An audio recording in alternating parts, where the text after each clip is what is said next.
Good evening. Welcome to the Housing Commission's June 7th, 2023 regular Housing Commission meeting. This is a hybrid meeting with Housing Commission members, city staff, and members of the public participating in the full conference room and via Zoom. At 7:35. No, 6:35, I'm sorry. I'm looking in. Okay, roll call. I would like to introduce staff and Housing Commission member presence. Jacqueline Ross. Adriana Walker, Present. Virginia Portillo, Present. Nevada Merriman, Yes. John Pimento, Absent. and Heavenly, Absent. and I'm Chelsea Nguyen, and I'm present. Erin Romero, would you please provide instructions to the Housing Commission and members of the public on how the meeting will proceed? I will first introduce the staff who's in attendance here. Myself, Erin Lemur, interim housing manager. Adam Patterson, management analyst, planning manager Kyle Corrada. And contract planner Ayala Bell. Thank you, Chair and members of the Housing Commission. Welcome everyone to the June 7th meeting of the Housing Commission. And thank you for attending. Staff will engage cameras and microphones to make presentations and respond to the members of the Housing Commission. For members of the public who are in attendance and wish to provide the comment on an item on tonight's agenda, after the chair calls for public comment on the item you wish to speak on for virtual participants, please engage the raise hand feature at the bottom of your screen. For those who are calling from a landline or a cell phone, please press *9. For those in person, please complete a speaker card and bring it to my desk. That concludes the instructions, and I return the meeting to the chair. Thank you. So the public may address the Housing Commission on any subject not listed on the agenda. Each speaker may address the Housing Commission once under public comment for a limit of 3 minutes. You are not required to provide your name or city of residence, but it is helpful. The Housing Commission cannot act on items not listed on agenda, and therefore the Housing Commission cannot respond to non-agenda issues brought up under public comment other than provide general information. Aaron, do we have any public comment? And the cards. We have. Hallelujah. Ellie. Awesome. Hi, everyone. My name is Ala Lee, and I'm with Youth Leadership Institute, and our organization is a member of the San Mateo County Tobacco Education Coalition. We want to thank the Housing Commission for your service to Menlo Park community as your capacity as a commissioner. In March, we attended the City Council Priority Setting Workshop and urged the City Council to consider a smoke-free multi-unit housing ordinance. And we shared the following. There is no safe level of exposure to secondhand smoke. Secondhand smoke drifts through open windows, air ducts, electrical lines, and many other ways. Secondhand smoke impacts low-income residents of color disproportionately. The Bay Area rental market is very tight, and low-income renters usually do not have the means or opportunity to choose different housing. Smoke-free multi-unit housing ordinances help people resolve issues without having to move out of their homes.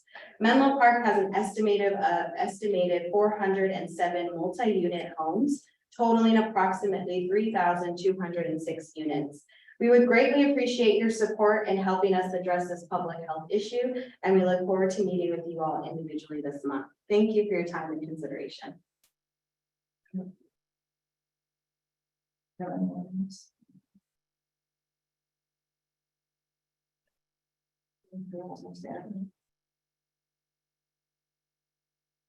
So under regular business, the Housing Commission received information and presentation in addition to considering policy matters and administrative actions. Are there any clarifying questions from the Housing Commission on item D1. Approve minutes of the Housing Commission meetings on April 3rd and May 3rd before taking public comment on the item.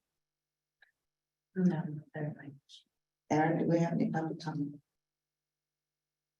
Yeah.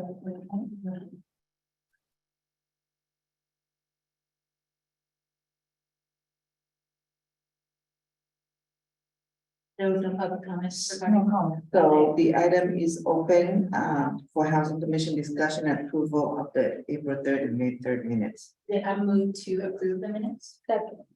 Okay, so approved on both minutes.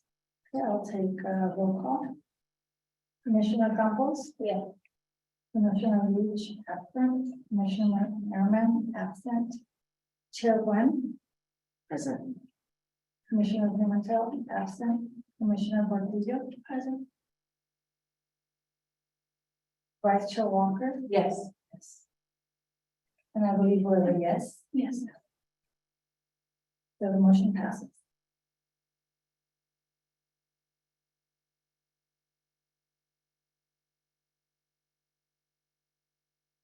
Item D.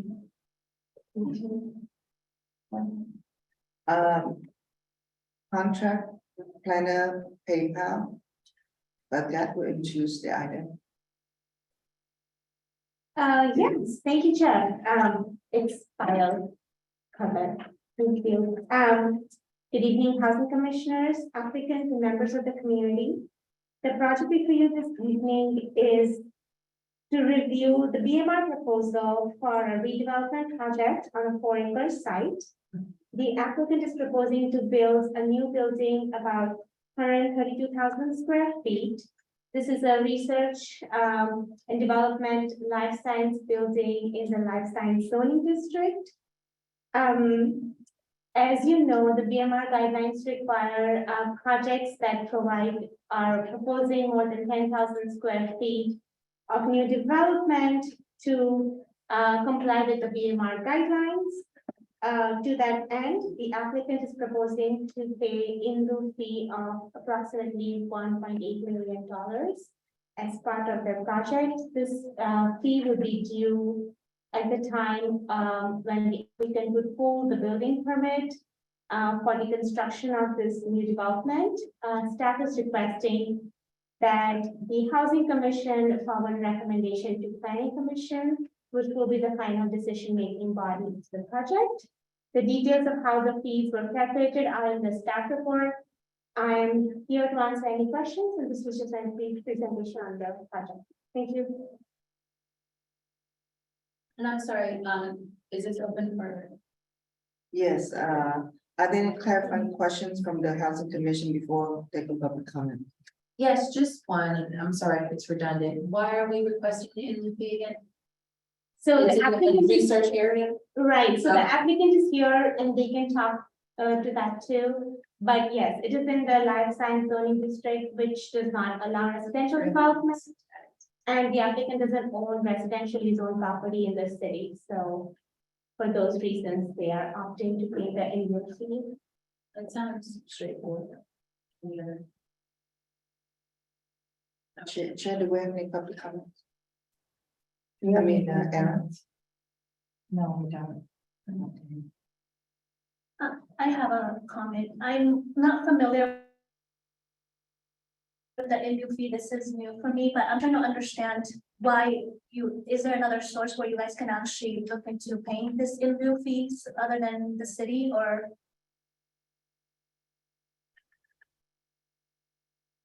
Does that make sense? I'm not sure. I'm just trying to understand it. So, Kyle Parada, planning manager, maybe I can start by trying to clarify the question. Sounds like it may be a question for the applicant. So the city has a BMR ordinance and we have, below market rate guidelines to implement that Right. ordinance. The preference, of course, is for on-site units. In a commercial project, or more specifically in a life science project such as this one, the life science zoning doesn't allow for residential, so the applicant is proposing to pay the in lieu fee to comply with the city's BMR requirement. If the questioning was more about if there were opportunities offsite without paying the city, that would probably be a question for the applicant who is here tonight. But the applicant doesn't control any residential zone property within the city of Menlo Park. The BMR, though, maybe to clarify, needs to be in the city of Menlo Park. So any units that are provided by an applicant would need to be within the city of Menlo Park to comply with our ordinance. So I'm not sure if that was part of the That question. makes it a lot clearer. Yeah, thank you.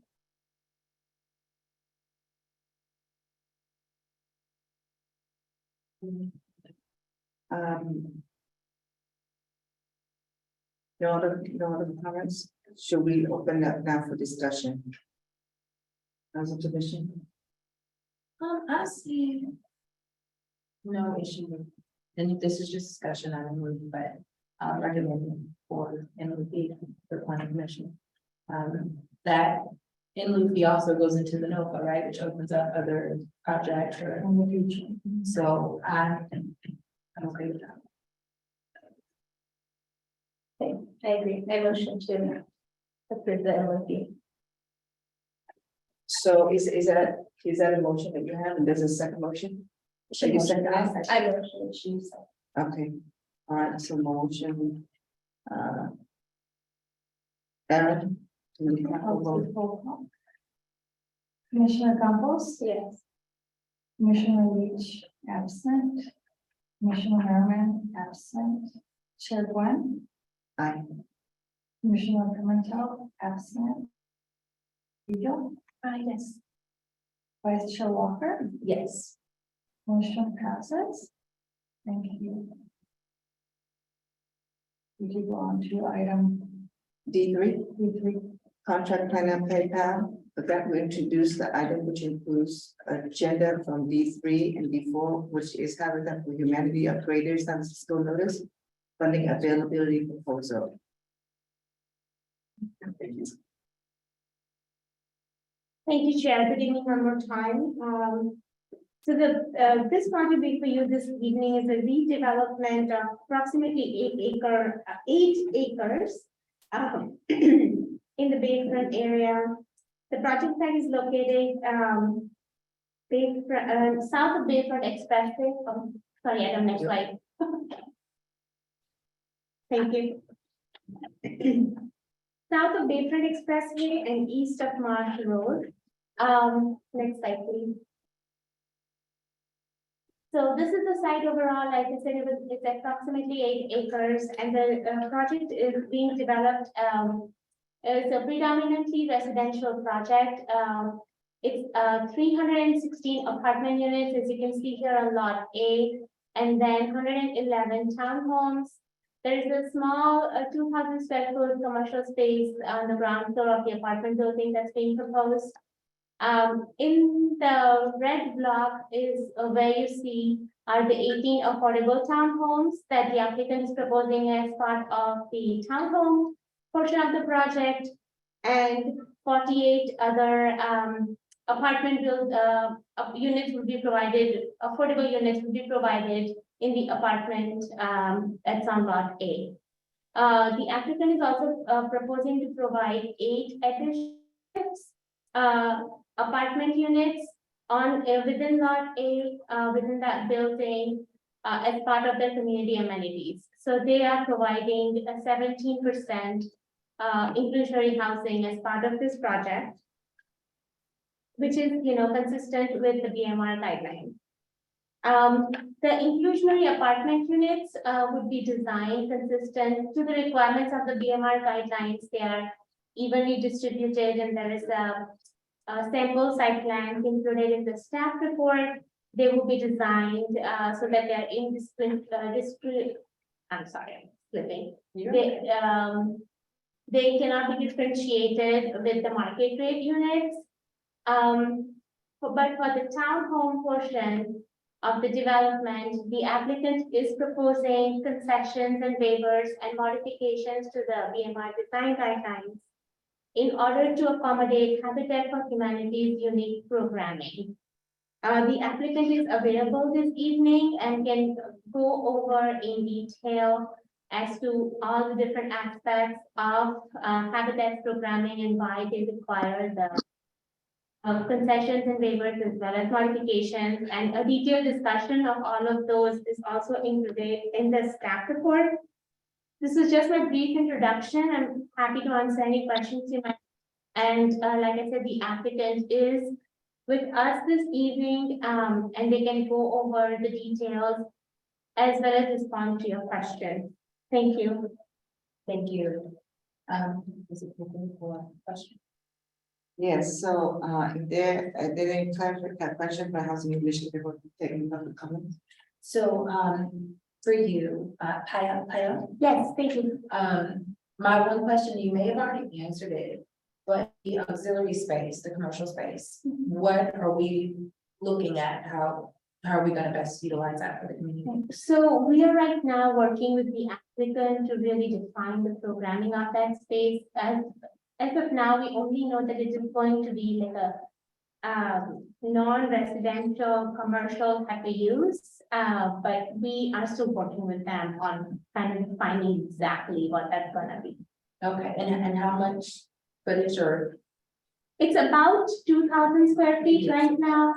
But that is also subject to change. We're still working with them on the exact location and size of that commercial space. Thank you.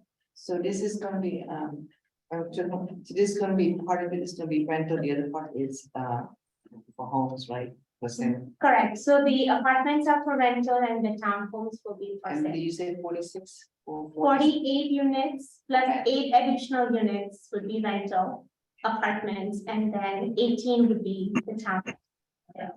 And how many, okay, so the 48 is gonna be low income, All of them are going to be low income. all of them, Mhm. all in the apartment, All the apartments as well as the townhomes. that's nice, very nice. I just wish there were more. It's all like, but no, you guys No, have hit the. And the, Through the chair, if I may, so we do have, as Kyle mentioned, we do have the applicant team to give a presentation. Habitat for Humanity, who they're partnering with for the 18 of BMR townhome unit, is also available to do a presentation, or also has a presentation and will present. We can move to that for public comment. That'd be our recommendation. As part of this, the chair mentioned opening item D4, so Habitat's presentation includes their notice of funding availability request presentation as well. But one thing for the commission to distinguish this evening is that the BMR proposal for the recommendation is independent of any NOFA funding that the city may or may not provide. So I just want to make it clear before going forward that it is the BMR proposal would be the 18 plus the rental apartments, the 48 it's just satisfy their community amenity requirement. We can certainly answer more questions about that later, but I wanted to just make that clear. And then the NOFA component would be independent, but they will combine the presentations as there's some overlap, and it will be helpful for the commission for context. Okay, in addition for contact, so they can probably present first as if we might answer my question. so do we have any clarifying questions? Public comments, and You have some- We're doing the presentations first, but yeah, Yes.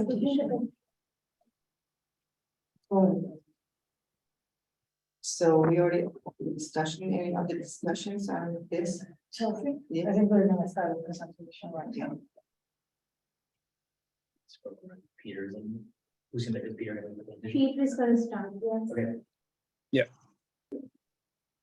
All right, can you guys hear me? Yes. Okay. Well, good evening, Chair Wynn, Vice Chair, Commissioner, staff, as well as members of the public. My name is Peter Todd, Brado Organization. The opportunity for Project 123 Independence. I'm joined by my colleagues, Maureen Sedonen and Costanza Aspenheim from Habitat for Humanity, Greater San Francisco, and Linda Klein from Cox Castle, Nicholson.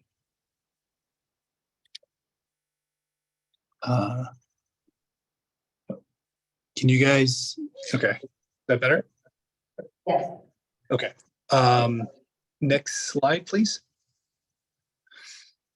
About the sponsors, Sobrado is a local organization that has been part of the Bay Area since the 1950s. The E company is I'm so sorry, Peter, you're going in and out.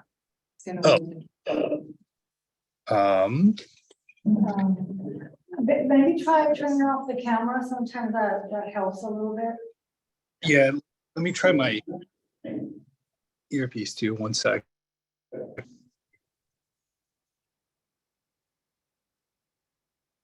Is this better?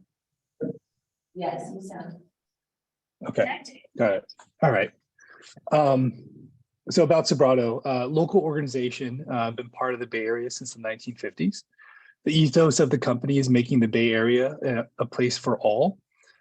This is shown through our philanthropic and our approach towards real estate development. Next slide. The project is located in the Bayfront Bellhaven neighborhood between Highway 101 and 84 and Marsh Road.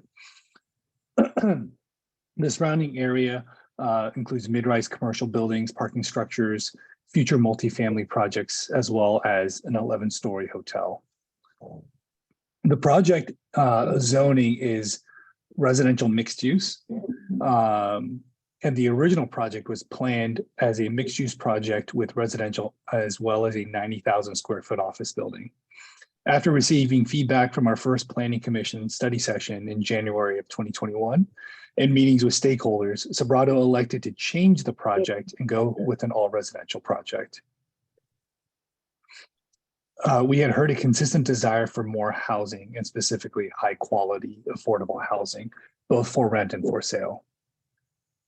Are you guys still able to hear me? I hear a little feedback in the background. Okay, got it. Okay. Next slide.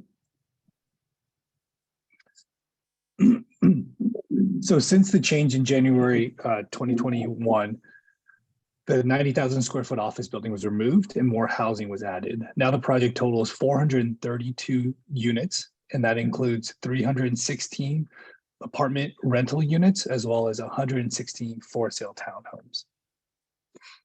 Next slide. To kind of show you a breakdown of how these projects or how the units are laid out on the site. Lot A is the apartment site. That's where we have 316 for rent units.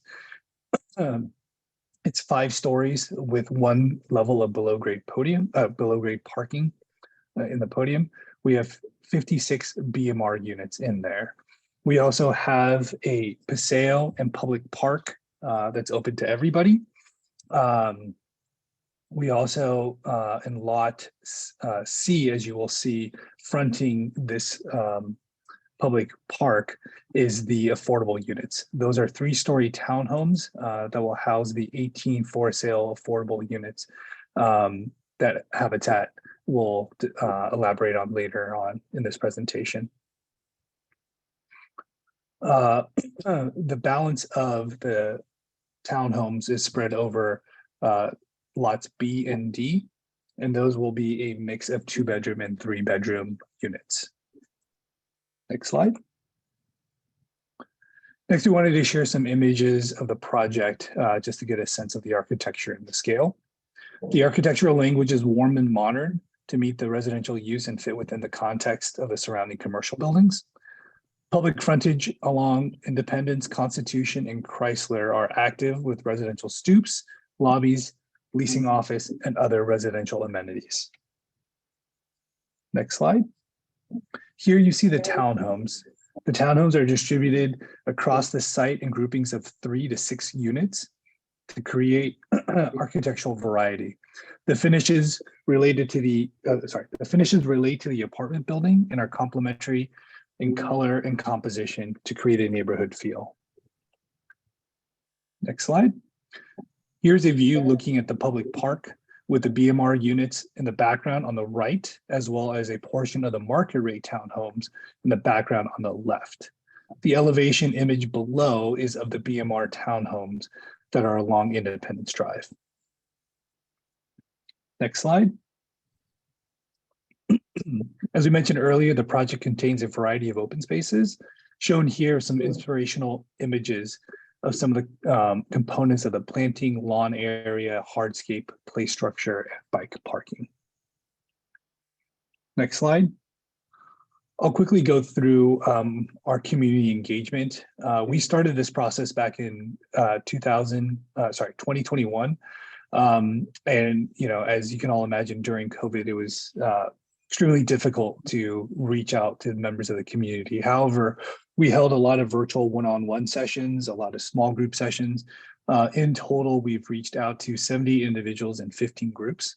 The one message we kept hearing over and over again was a need for more housing in the area and in Menlo Park in general. Next slide. So knowing that the community amenity list is undergoing refinement, there is still one constant, which is affordable housing. So as a result of what we've heard from the community and what is on the list, we are proposing an additional 8 BMR units in the apartment project. Next slide. So that'll bring our BMR total to 74 units, and it'll be 17% of the entire project. We are pleased to be partnering with Habitat for Humanity on the 18 affordable townhomes. Subrata will be donating the land to Habitat. As some of you know, Habitat not only brings a long-term track record of success, but also offers residents 0 down payment and 0 interest rate mortgages. And with that, I will pass it off to Maureen and Costanza to expand on Habitat and its programs.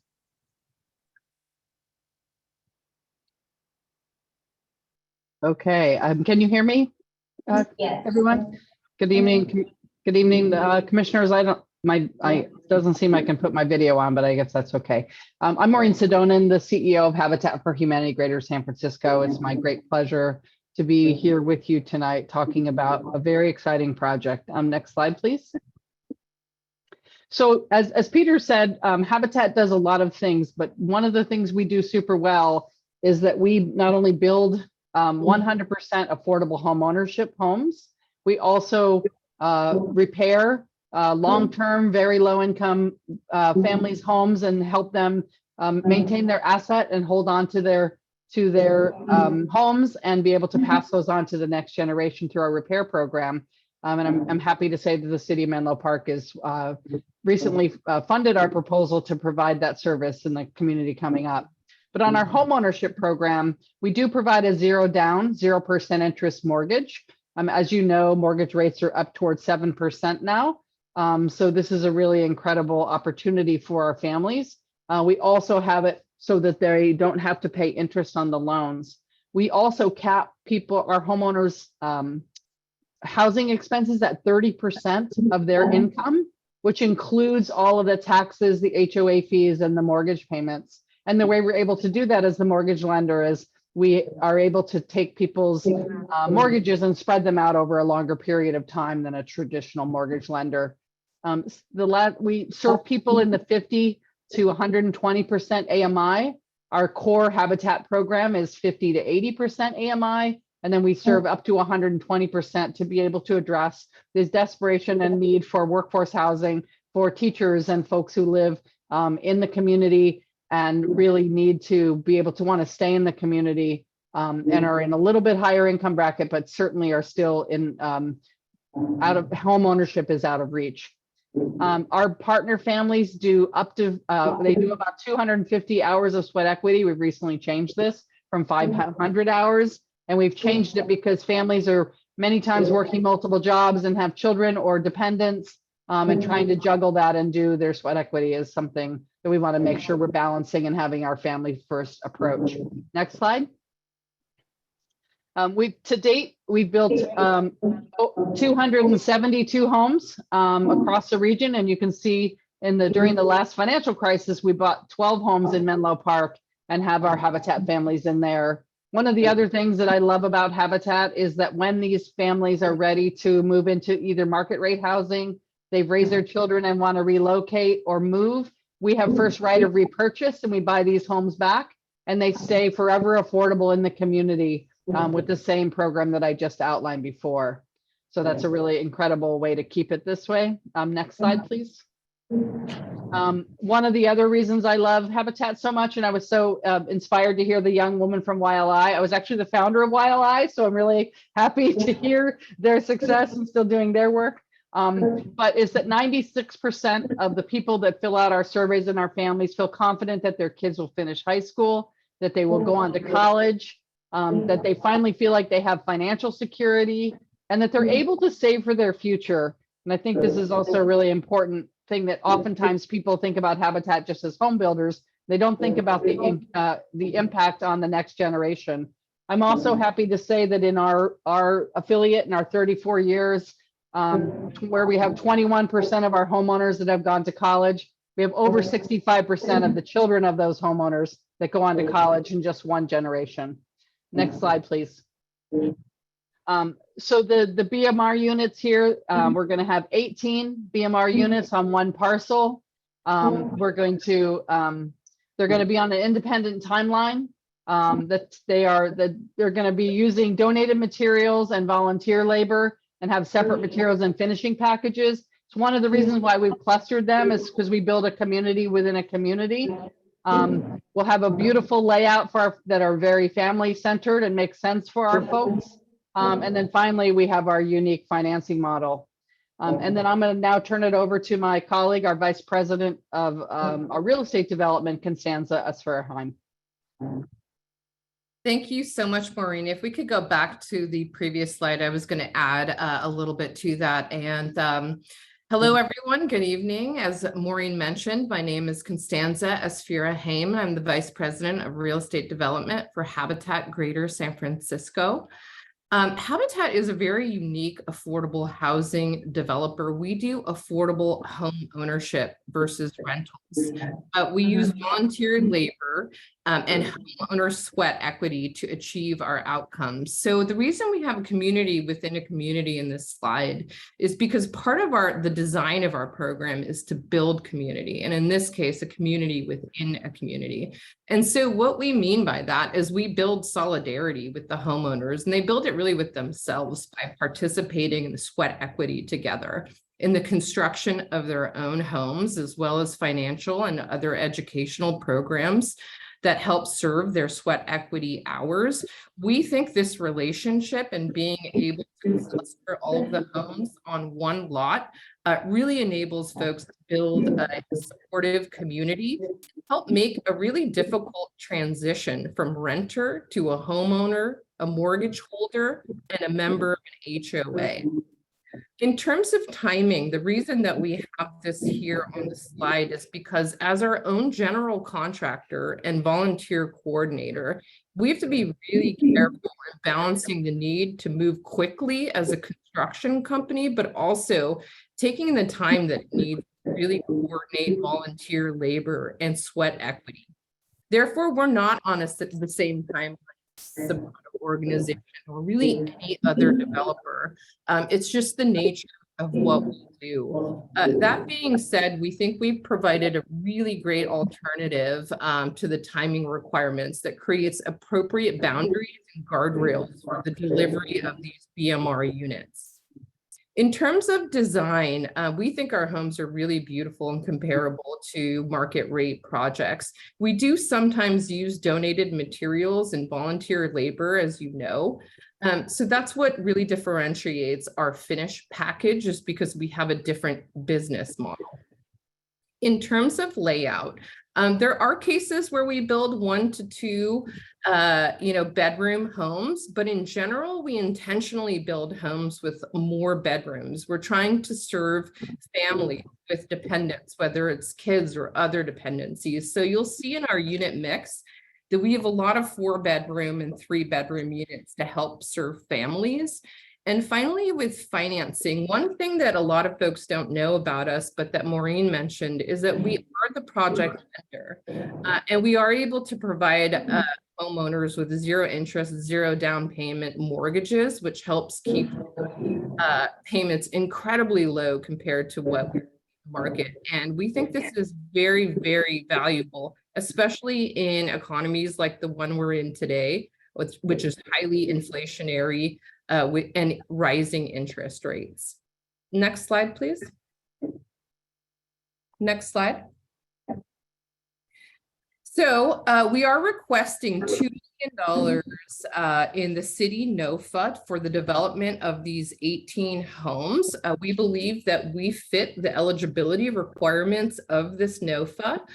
In fact, we think at times we go above and beyond. All 18 units are 80% or below AMI, even though according to the city zoning ordinance, we could have gone up to 120 AMI. Again, we're the lender. We offer zero interest, zero down payment. We deed restrict our homes for 99 years. We build larger units, and we believe that we are consistent with the city's housing element and general plan. Next slide, please. So this is my final slide. And again, it goes back to, how we view home ownership and really the ability for us to provide legacy. And what I mean by that is, enabling families to save and build equity, being able to pay for their children's educations or other investments that they may make in the future.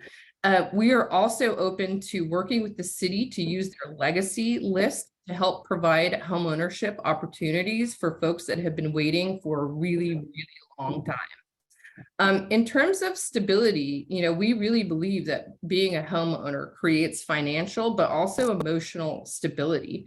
Having your mortgage capped at 30% of your income provides a known cost payment that doesn't fluctuate with fluctuations in the economy.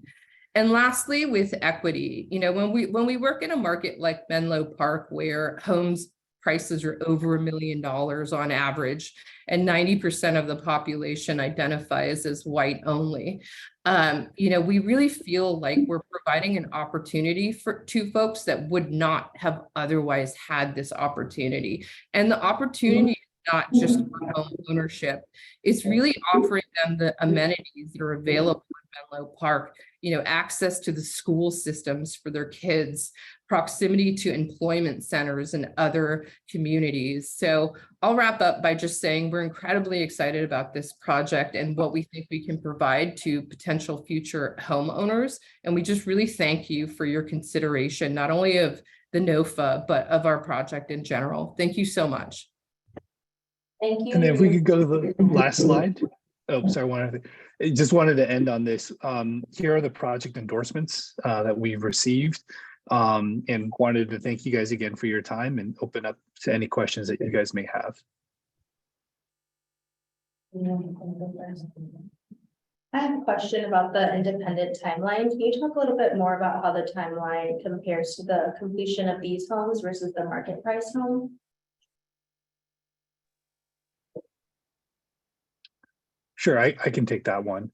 So what we have discussed with staff is the affordable project will pull building permits within 6 months of the market rate townhomes pulling building permit.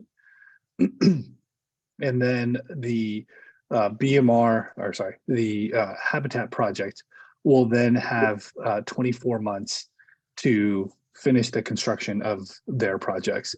The market rate projects will most likely be phased, and it, depending on market conditions, can vary widely. Right now it is not a strong home buyer market, so it'll be much slower than back in the 2000s. We are fairly confident that Habitat will be delivering the units either before or right around when the market rate townhomes are delivered.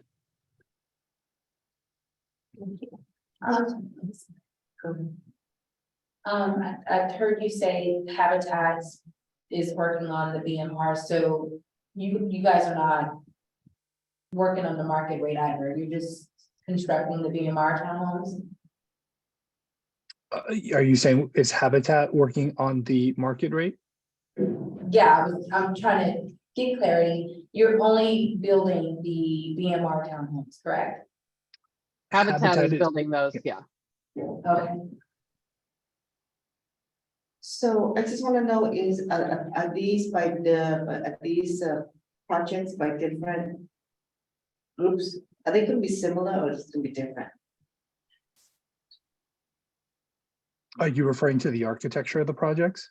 Yes, and just everything, So if you go to slide 8, I think this does a pretty good job of it's a good depiction of the project.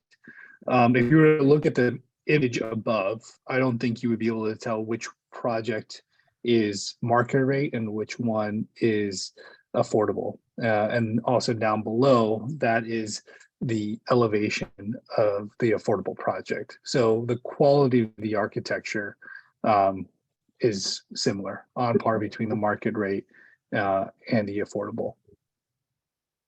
so this is for both Habitat and Quebrato projects, right? Same, it's gonna look similar. Correct. I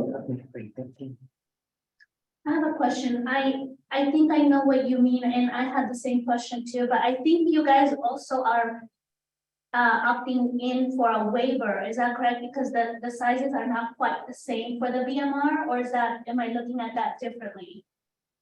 There's a section in the request here where you guys are submitting a waiver for reduction in the space. Can you talk a little bit about that? Sure. Well, Maureen, do you want to jump in and talk about the programming as it fits within the 18 units and it fits within the Habitat programming? And, I can jump in and talk about the market rate programming also. Yeah, I'm actually going to have Constanza do that.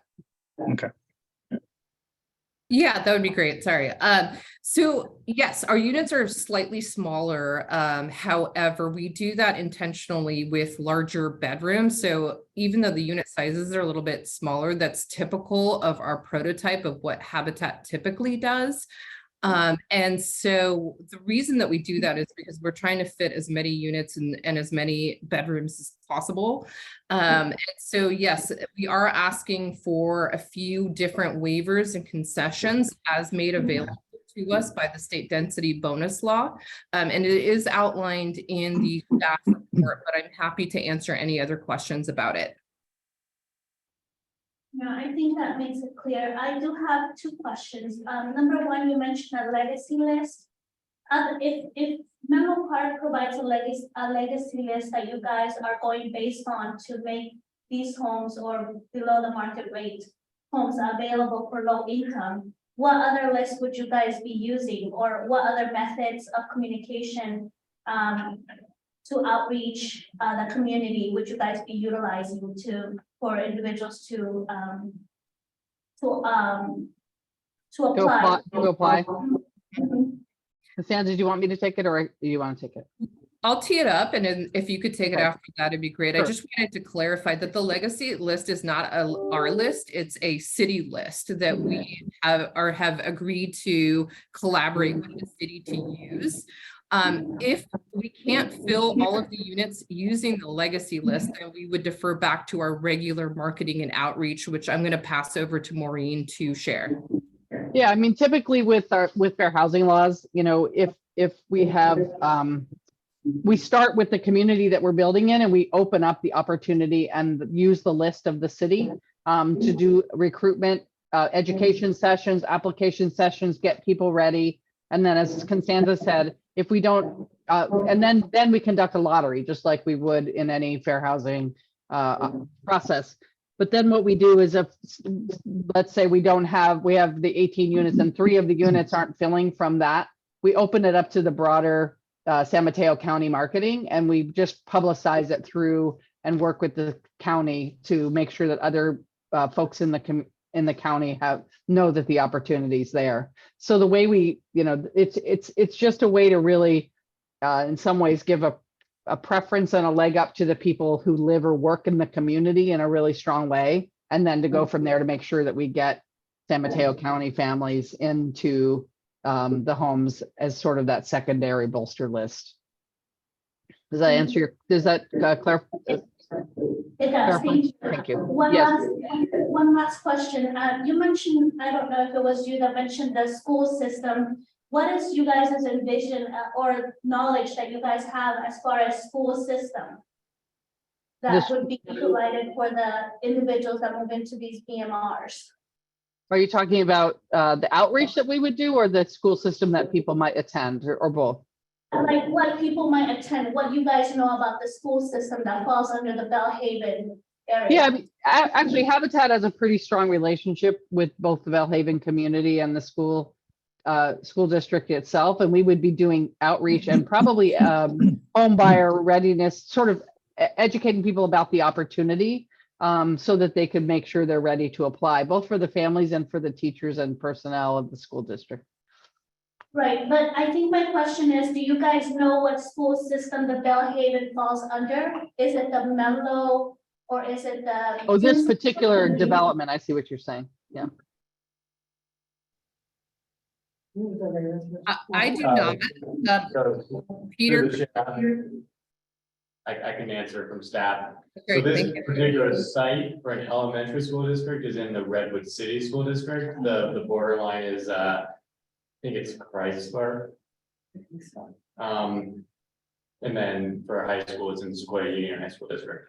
The majority of the Bayfront area though is in the Redwood City School District, but this project site is in the Redwood City School District. There's a small sliver of the area on Independence, Constitution, Jefferson that is in the Redwood City Elementary School District. Got it. Got it. Is there a reason why Bellhaven falls under a different, through the Tinsley lottery program? Is there a reason for that? Versus the Redwood or the Menlo Park? Because it's just a bridge that kind of separates Bellhaven and downtown Menlo Park. Just a Yeah, question. I don't have an answer for how the school districts were identified and drawn. Yeah. Thank you. I have a few questions. The first one is about the sweat equity. So does that mean that people, in order to qualify, they need to be part of the building their own homes? And how is that communicated to applicants? Yeah, so one of the things that we do is we let people know that our partner families is what we call them. We let them know that there's a sweat equity requirement.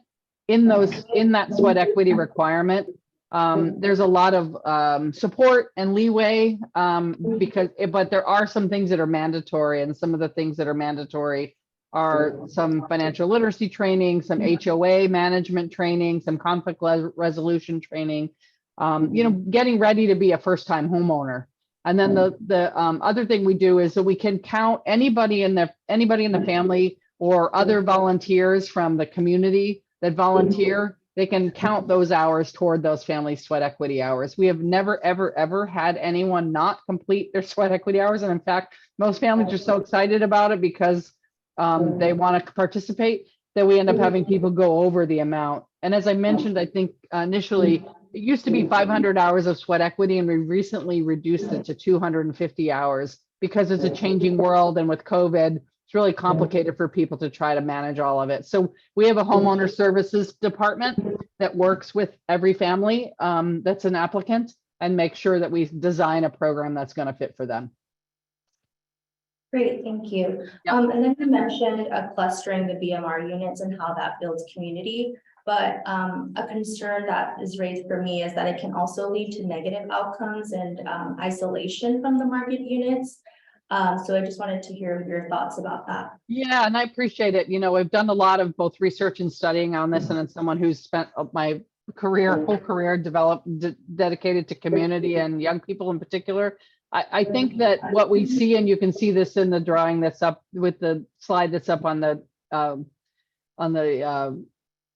screen, that there's tons of interaction places with parks and the common space and everything else that will be part of the community.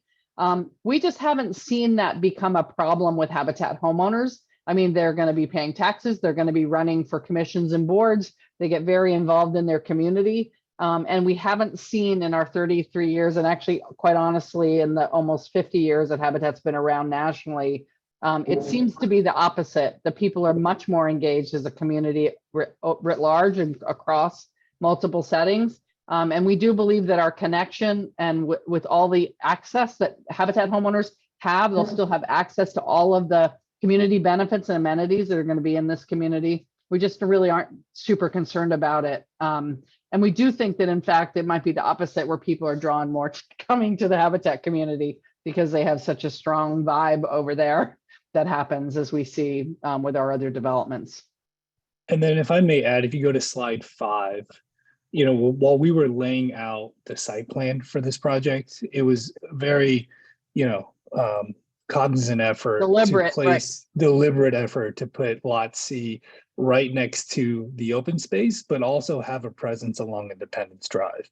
So the project is fully integrated into the overall project, in our opinion. And so, you know, we were very happy that Habitat felt the same way about this.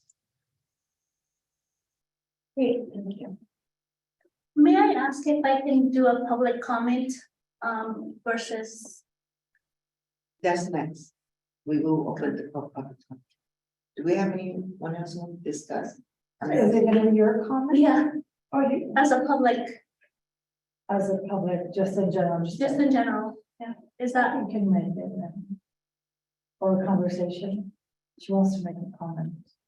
as a, so as a resident from Bellhaven, I would like to comment that, is there any way that, since it's by the bayfront and these buildings, can they be more friendly towards wildlife or kind of, I see all the trees and everything that you guys are doing that, but is there any way of adding more gear towards the wildlife, being that's in the bayfront area and there's a lot of nature out there? Are you asking to reposition? No, I'm just commenting as a resident of the Bellhaven, and this is around the area where I live, so I'd like to comment if that's something that has been considered, or maybe it can be, you know, just considered in general. Maybe. Yeah, we're open to suggestions. You know, we think we've put together something that has a lot of good softscape and landscaping around, with a paseo that connects Constitution and Independence. The trees and everything. You've got the open space in between, and you know, if you look at what currently is on site, it's a bunch of, you know, mostly one-story industrial buildings with not much vegetation at all. So I think adding the greenery that we propose in this project will actually improve it a great deal from what it actually is. If there are additional improvements that you, Commissioner, would want to see, happy to hear your thoughts and see what we can do to integrate them in. You know, I envision something, maybe the rooftops having grass or something that can kind of be, you know, and I don't know if I'm probably envisioning this too far, but you know, just something that's more gears toward environmental and just helping the planet. I don't know. Again, I'm seeing a lot of greenery there, but just I don't know what else could be added or that I've seen. But yeah, just in general, I just wanted to comment on that. I do Okay. apologize. So I just want to ask, during the planning process, have you all considered the environmental impact in this particular area? Yeah, we are, you know, staff can chime in here, but we're going through a full EIR process on this project. It's not finalized yet, but we've gotten the preliminary results. I'm not sure what can or cannot be shared at this point. I'll defer to the planning staff on how to best address that. And we are, you know, state of California is trying to gear toward clean energy. Have you guys thought about having solar panel as an option? Yeah, I'll speak for Habitat. You know, a lot of their projects integrate photovoltaics, PV panels on For theirs. clean energy? Is that a part of? Yeah. Is this a part of planning? 100% of the Habitat homes will have solar. And also we're striving to get to, we do everything Greenpoint rated, but our last two developments, our last development that we completed in Daly City was was net zero, and it looks like our next project that we're completing in San Francisco is going to be very close to net zero. And then our project in Redwood City came very highly rated from an environmental perspective. We provide the homes are all electric, and we do put solar on all of our homes because that also helps not keep the prices down for the homeowners. Thank you very much. We can check if we have public comment. Do we have any? Yes, I have a question. Will the units be smoke free?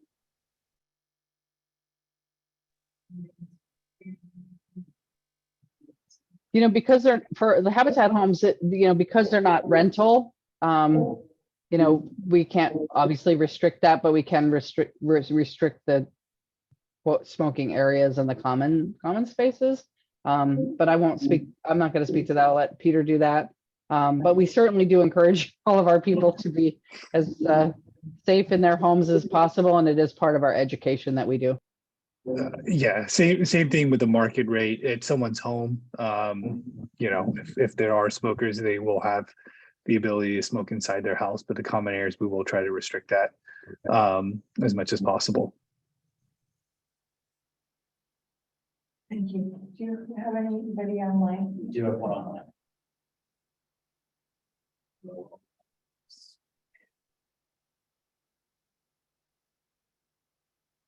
Good evening. This is Pamela Jones, a resident of Menlo Park, Bellhaven neighborhood.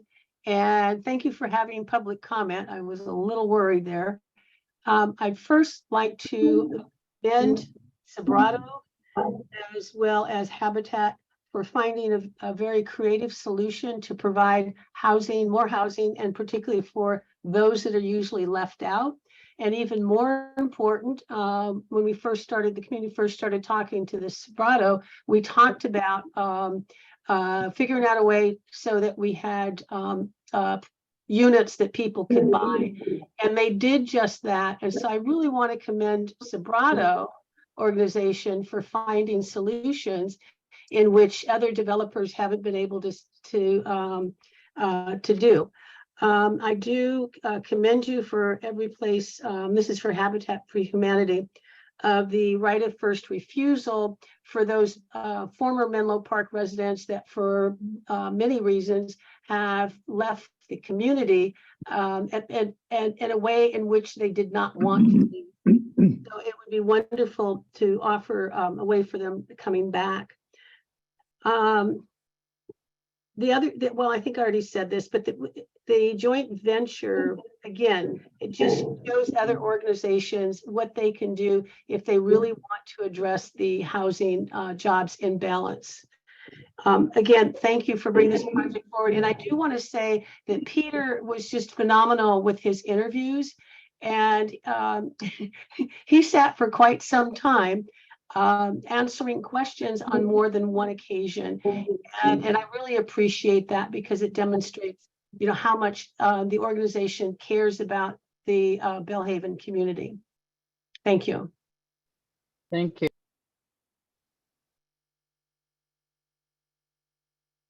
Anybody else? No other people. So this item is open for housing commission discussion, so we can discuss on the request. Mine is longer and I'll be short, a simple comment or statement. I'm looking forward to seeing how they pull together to get the community involved as to how to be ready to apply and how to apply. I'm looking forward to seeing that outreach. Is this the time where I can say yes to Yeah, we can discuss, like, we can convince each other that we can talk. I'm very convinced with their presentation and just an overall what they presented. Thank you also for asking the questions about electrifying the community and all that stuff. The solar panels, I really appreciate it. But in general, I think Habitat's purpose and DMR and helping the community is great. I'm on board it. So I like Habitat because our church usually supports the project. We help homeowners. They talk about sweat equity. Yeah. So sometimes I should request volunteers to help, homeowners to help them with their equity hours. Mhm. So I like their, they're just how the really one. Yeah. I just know that it's a good organization. I mean, I have no affiliation with them, by the way. With Habitat, but that is a good, is a good program in the sense that, they also invite the community to help Mhm. when it comes to sweat equity to help with the homeowners to do this kind of thing, so. The only thing I'm concerned about is that we have a lot of proposals and. I don't know how much do we have? Do we have 2 million only? In our budget? We're not gonna be deciding the funding. That's But the thing is that even if we make. If we say yes, we make recommendation, we still limited by, The recommendation for tonight is to recommend the agreements to the planning commission. The funding portion will come at a later meeting. well, I'm always worried about the funding because. We have no little pot, even if we see this, I mean, obviously, so far, I've liked a lot of the proposals that come forward in this. Commission, but I particularly like this one because it's a joint project between Sobrato and Habitat. Like I said, I'm a big fan of Habitat just from the point of view as a once, once or twice volunteer for different various homeowners and things like that. Yeah, no, I agree with you, and I think with all the presentations that have come forth, I feel that this is the one that, to me, it kind of also, it says that they want to actually help individuals in being able to mow, and not only that, they have the right to refusal, so, it, either way, we, Menlo Park wins. Regardless, because it goes to another individual that is in need of a home and ownership and all that stuff, so. But also the thing about Habitat is also that it's zero down, also zero interest. Correct. So it's really great for Yeah. low income Okay. homeowners. That's my thoughts. Do Anybody? you want a motion? I motion to recommend. Yes. Second. Yeah, I'll take roll call. Commissioner Campos, Yes. Commissioner Leach, absent, Commissioner Merriman, absent, Chair Gwen, Yes. Commissioner Pimentel, absent, Commissioner Portillo, Yes. Vice Chair Walker. Yes. Okay, motion passes. Thank you all. Thank you. Thank you. Thank you for your leadership. Thank you. And thanks to the staff for your great work. We appreciate you. So do we have any individual commissioner updates? Anything? Commissioner Campos. Yeah, do you want to start? Sure, we are actually doing a community resource fair this Saturday, June 10th at the Bellhaven Library from 12 to 2 p.m.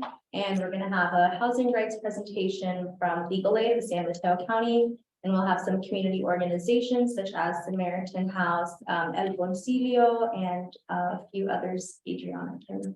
Yes, we'll have Rebuilding Together.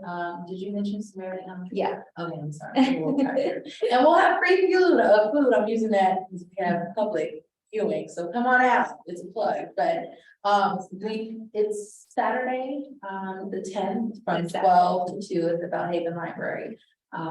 We pulled it together, we were able to knock off the work plan event, and we're very excited about it. How did you guys market this or advertise or communicate it outwardly? BMR materials for that day. We have, Do we have any BMR materials to pass out? Hey, I'm sorry, Do we have any BMR materials to pass out? BMR material. To pass out at this event? Well, we have a few organizations that will be passing out their own information and how they support with like housing, like rental assistance and things of that sort. I'm not sure if the city has any BMR resources that we're. ordinances, is that what we're speaking? I can probably print out information for these housing resources that That would be really good. Are you guys inviting other organizations like CRC or even? Another climate resilient. I Yeah. actually sent them an email, I'm not heard back, but we invited Bellhaven Empowered, Bellhaven Action. We kind of had to put it together in a few weeks, in like 2 weeks, so it was kind of hard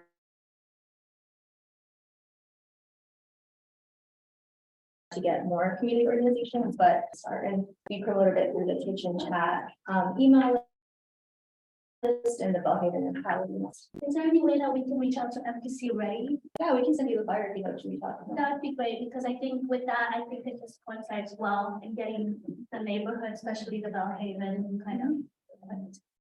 Yeah, I'll send you the flyer. So do we have any other updates or have any other recommendation for future agenda next month? or after? Okay, so I would say now what time it is now is. We have, some updates. We're hoping, so the July meeting will be canceled because it's July 5th. Okay. We may not have a meeting, but we were looking to have a second meeting in June, but that's probably not going to happen. It's really hard to pull for dates. So we'll provide one information on that on the future meeting. Was there anything else? DJ? Yes, so we do have a couple of housing element meetings coming up. One will be on June 20th at 6 p.m. at City Council Chambers with satellite viewing at Bellhaven Library. That will be a joint City Council Planning Commission meeting. And it will be a study session to provide an overview on the environmental justice and safety elements of the housing element. To gather community input and discuss next steps. And then there will also be a City Council meeting related to this on June 27th at 6 p.m. That will be in the council chambers. And we do review draft changes to the city's housing element prior to submission to HCP. Question for you on the June 20th meeting at the Menlo Bellhaven Library, is that what you said? Is how are we outreaching to the Bellhaven residents, if any, or how can I help with that?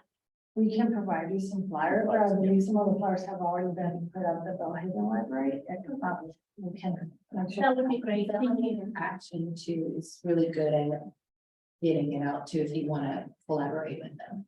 Yeah, that would be great, just to get it Yeah, out. I'll give you some resources. Yeah. Thank you. Thank you. Anything else? Okay, so meetings adjourned at 7:42. Here, everybody. Thank you.